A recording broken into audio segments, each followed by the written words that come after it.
Вот, снял крышку. Все крутится, ничего не треснуто. В принципе, все целые. Рокера. Не знаю, что тут. Только вот скрежет какой стоит. Понять не могу, что за фигня. Откуда?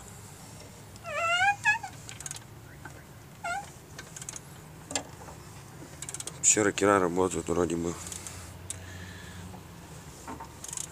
Все прокручивается, движок прокручиваю. Скрежет вот стоит какой-то. А чего может быть? Вот он пошел.